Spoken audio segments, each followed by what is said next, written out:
It's so strange. I can't articulate it. I guess emotional overall, but you know, there's a real sense of, I'm really excited about, you know, the next chapter of my life starting, but then obviously, you know, I feel really sad and kind of nostalgic about all of this coming to an end, and it's been such a huge part of my life. It's kind of, it's almost scary to try and you know, to acknowledge that there's going to be so much change, but it's, yeah, it's exciting too. I don't know, I'm all over. I can't even say the right thing. Family. But, yeah. And she is Edward's sister, Jasper's soulmate, and she's kind of this, I always say she's like a dark Tinkerbell. Like she is a vampire, and you know, she has killed people, but now because I'm part of the Cullen clan, she is a vegetarian vampire, doesn't eat people, and is kind of just the really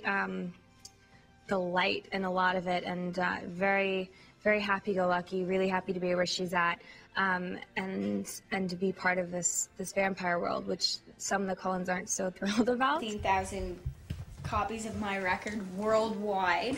So all this, you know, hard work paid off, and everybody's been working their butt off, and I'm really proud. And I'm really proud that I haven't freaked out and that I'm not about to die right now. Because one time when I went to Japan, we were there for 2 weeks, no, actually, I was there for 8 days. Hate me and go, Avril makes me sick. She thinks she's punk, blah, blah, blah, blah, blah. And it's like, I never once ever called myself punk to anybody. She was an orphan, and it's never really, the script in the movie never really explains where she comes from.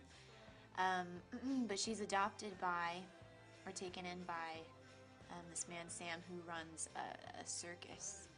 And when she goes through puberty, she grows wings, she sprouts wings. And she becomes part of his circus act. I don't have any cheerleading experience. I was a dancer.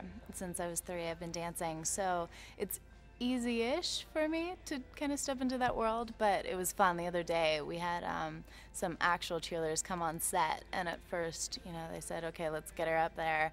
And then we realized I could get up higher and do kind of a few of the things. So it was a lot of fun, and you kind of step into that world and realize it's really a lot of work, and they're gymnasts and, you know, are so strong. The guys are lifting me above their head and the girls are tumbling, and it's quite impressive. And food and love, and it's just a beautiful program about, you know, how a tourist like me goes and find all the things about America that I didn't know before, and see it from a different perspective.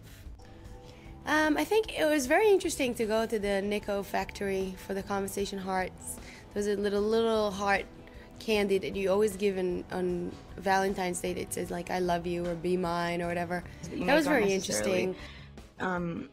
Instinctual, and as much as I love Bella for not being ashamed of anything that she does, at this point in the series, she's growing up and maturing to a point that she can actually be able to say that I'm not always right, and she's very righteous. Like in the first 2 films, she's very she's just demanding in terms of what she wants, and in this case, she's like, you know, sort of taking a step back and realizing that she's kind of younger than everyone involved. Team up in this one. Oddly enough, it's the good vampires and the werewolves that team up against the bad vampires. Favorite song? Wow, that's a tough one. I have to say I'm very excited about the new album, which is about to come out in September, because it reminds me of different eras and different stages of my career. It's like a synthesis of all these 20 years. It's got songs that remind me of Pies Descalzos and Ladrones.